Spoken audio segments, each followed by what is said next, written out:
Yo, what's up guys mga kamashpit? Kumusta kayo lahat? Ako nga pala si Mika Marsh at maraming salamat sa pag-click at panonood ng video ko na to. And guys, welcome sa aking channel. Ha! Ako hindi magsasawang magsabi sa inyo na na-appreciate ko kayo. Of course, syempre, sa mga hindi nagsasawang manood, mag-view, mag-subscribe, mag-recommend ng mga kanta. Yan, maraming thank you talaga dahil sa inyo mayroon akong nako-content.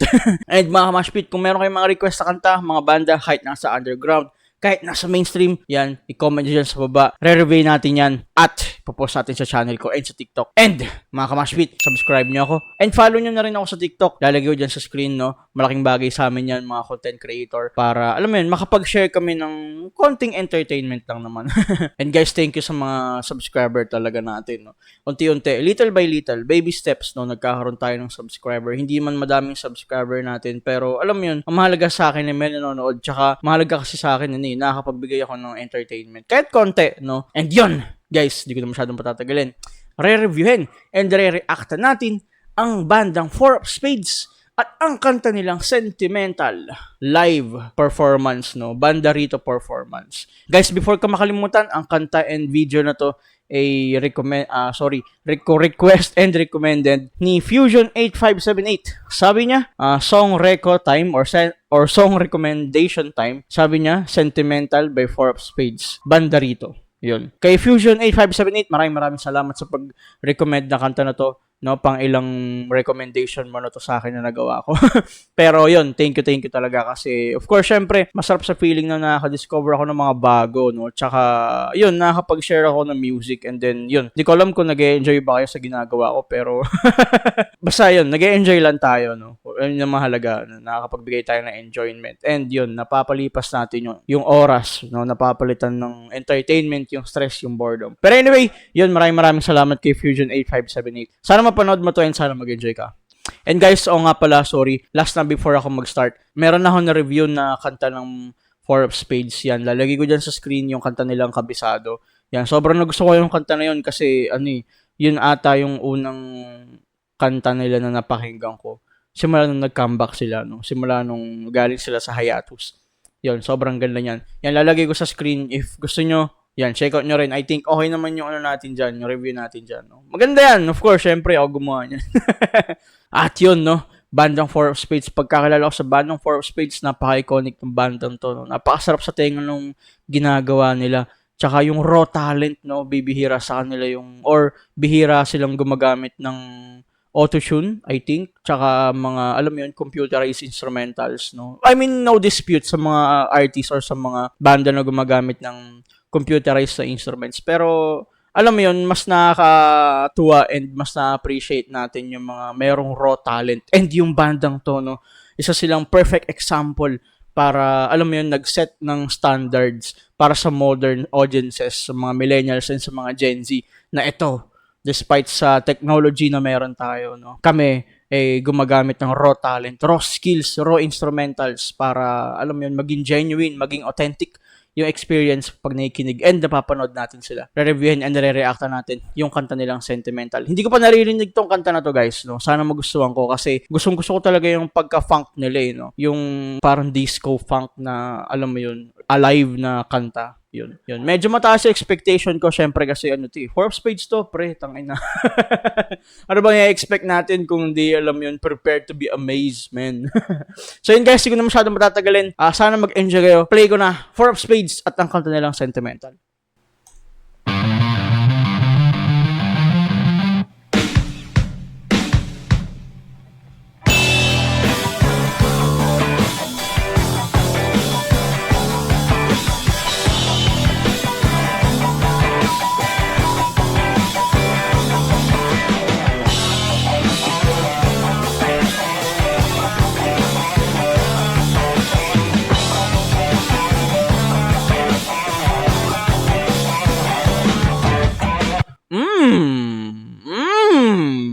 Sobrang lutong ng Stratocaster niya, no? God damn, bro.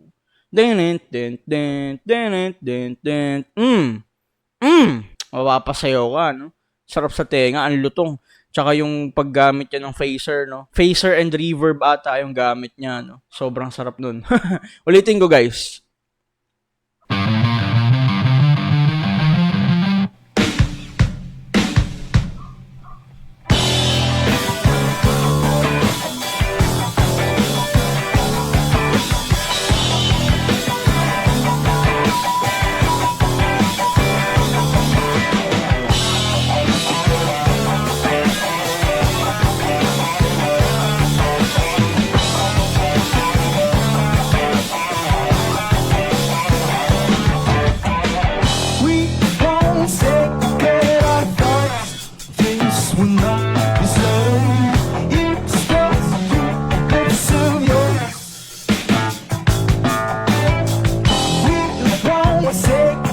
Oh!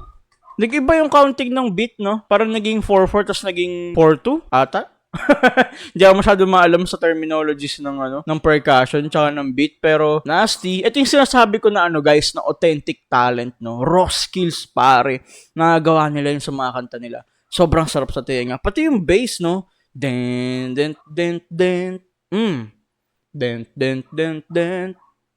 Parang hindi siya, kumbaga hindi siya pinilit gawing funk, no? It just perfect, no? Kung paano niya nilapat ni Zild yung bass niya dun sa lead, dun sa drums, kung paano niya kinonbine yung den, den, den, den. Para alam mo yun, mas maging, I don't know, para maging colorful yung hagod nung tunog sa tenga natin or sa pandinig natin. I don't know. Baga, gets yun naman ako, guys.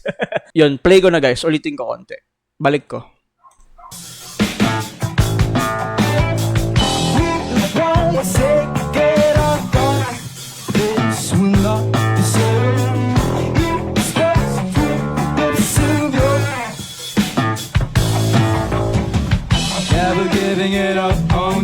Never giving it up on you.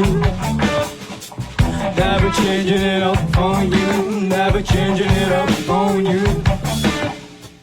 Never ever gonna lose ourselves to the man is sitting on a chair. Baby, you should try someone. Sarap ng second voice niya, no? Never gonna be for you. I like that. Sobrang sarap nun sa tenga. Yung blending niya dun sa boses ng main vocalist. Ano bang pangalan yun? Sa Blaster? Yun ba yung pangalan niya? I'm not sure. Pero yun, masarap yung blending ng boses nilang dalawa. Tsaka yung quality pa din ng bass niya, no? Live performance to, men. Medyo, syempre, critical kapag ka nagbe-bass ka nung, nagsislap siya no? We can see na nagsislap siya. Tapos nakakapagkanta pa siya ng swabe, no? Nakakapag-blend pa rin yung harmony ng boses niya, nakakapag-blend pa din dun sa main vocalist. No, sobrang sarap sa tenga nun. Yun yung sinasabi ko talaga na authentic and raw, no? Raw skills, pare. Tsaka pansin ko din para silang Bamboo na Kwan. Yung mga ibang kanta ng Kwan. Tsaka Bamboo, no? I think pwede nating ma-relate yung dalawang banda na yun. Sa kantang to. Play ko na, guys. Balik ka konti. Baby, you should try someone new so we could play our own game fair.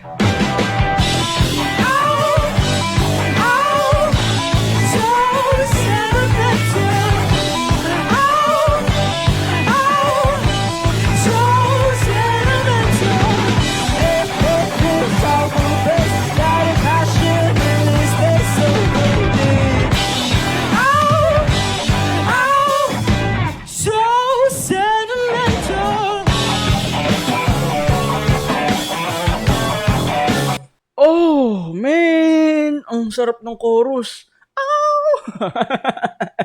Tapos explosive na pasok balik sa intro, no?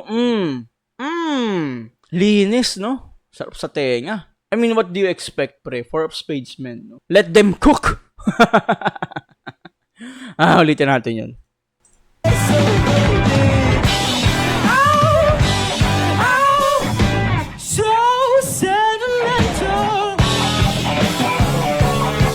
Groovy.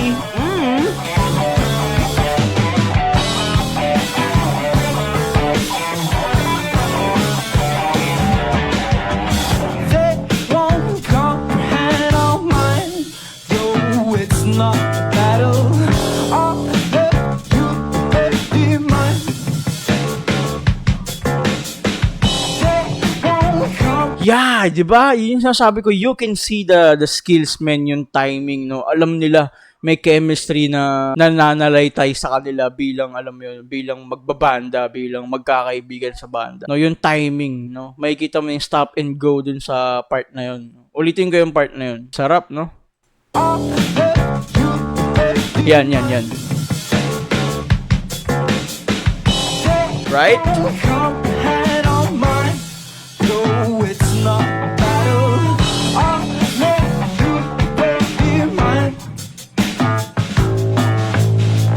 Never giving it up on you. Never giving it up on you. Never changing it up on you. Never changing it up on you. Never ever gonna lose ourselves to the man is sitting on a chair. Maybe you should try someone new so we can play our own game fair.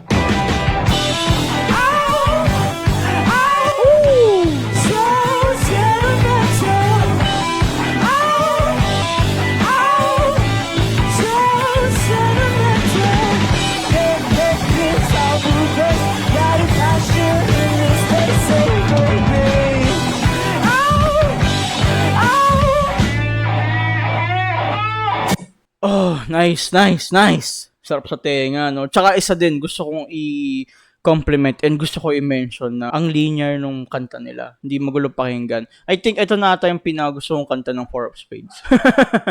No, ngayon ko lang to narinig. Or pwedeng narinig ko na to dati pero alam mo yun, hindi siya masyadong na ano ng pandinig ko. Pero ngayon na nire-review ko na, sarap sa tenga, pre, no? Sobrang solid nung guitar, nung bass, lalo na yung bass, man. Zild, pare. He never disappoints me, pare. Pagdating sa mga pyesa niya nung bass niya, no? Sobrang solid sa tenga, sobrang sarap sa tenga. Tsaka yung timing ng drums, ng bass, alam mo yun, although yung funk music kasi, sobrang normal nung mga ganitong klaseng ganitong klaseng atake or arrangement. Pero needless to say, sobrang impressive pa din kung paano nila pinupull off yung ganitong, alam mo yun, high level ng performance and very authentic, very genuine na skills, na talent. Sobrang sarap sa tenga. Papasok na tayong bridge, no? Sarap sa tenga nun. Especially yung intro, yung lead nung intro, no? Sobrang lutong nung Stratocaster niya. May phaser, may delay, meron ding, I think, basta kung ano mang effects na nilagay niya dyan. Pero I think may phaser yan, tsaka delay. Pati yung drums, man, yung bass, yun yung pinaka nag-standout sa akin sa kanta na to. Silang dalawa, sobrang sarap sa tenga. So far, no, hindi pa naman tapos yung kante. Papasok na tayong bridge part. Sige, play na natin, guys. Balik ka onte.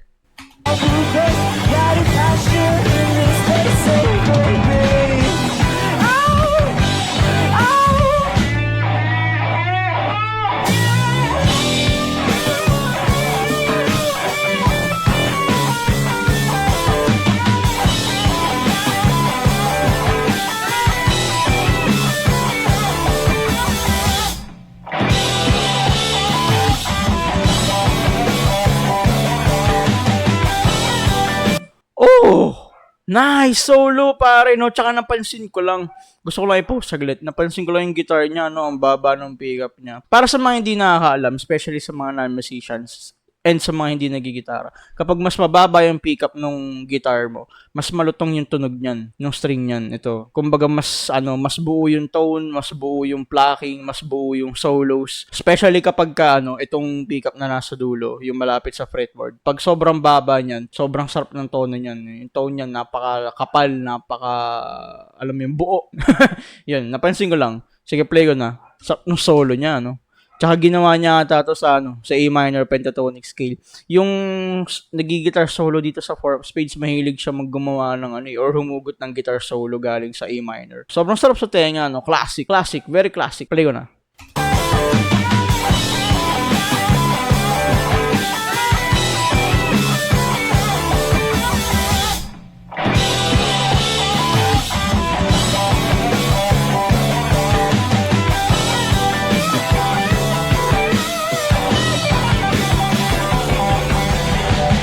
Never giving it up.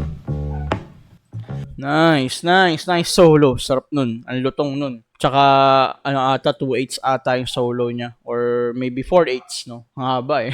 Pero, alam yun, jam it, baby. Alam mo yun, kumbaga, shred it, pare. Enjoy the music, enjoy the guitar, so enjoy the solo. Ako na-enjoy ko yung mga ganitong klaseng solo. Sobrang sarap sa tenga. Amazing, pare. Play ko na, guys. Tapos yung bridge, no? Bumalik sa pre-chorus. Balik ka konti.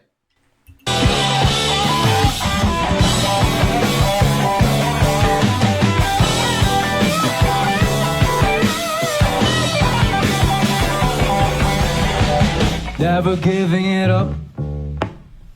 Never giving it up. Never changing it up. Never changing it up. Never giving it up. Oh, nice. Dun. I like that. Suabe, no? Swak na swak. Never changing it up. Never changing it up. Never giving it up. Never giving it up. Never changing it up. Never changing it up. Chorus.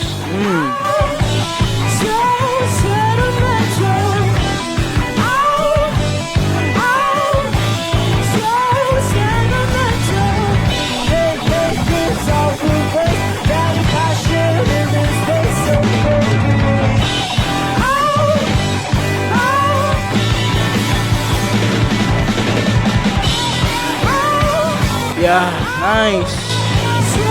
Shred it. Outro na.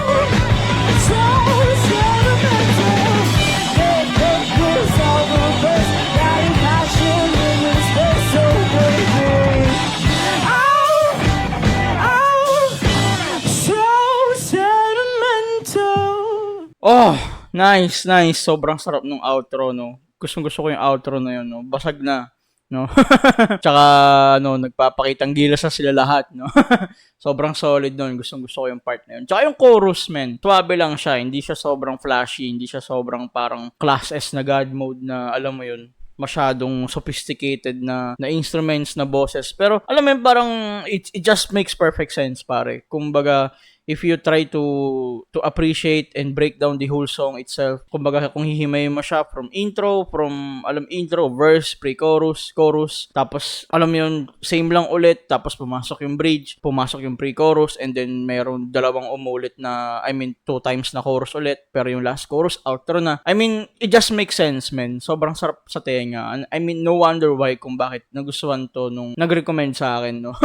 Ni Fusion 8578. I think nakita niya kung ano man yung nakikita ko ngayon, no? Before, or let's say, kung ano man yung na re-review ko ngayon, I think naisip niya and napansin niya na rin tong mga to.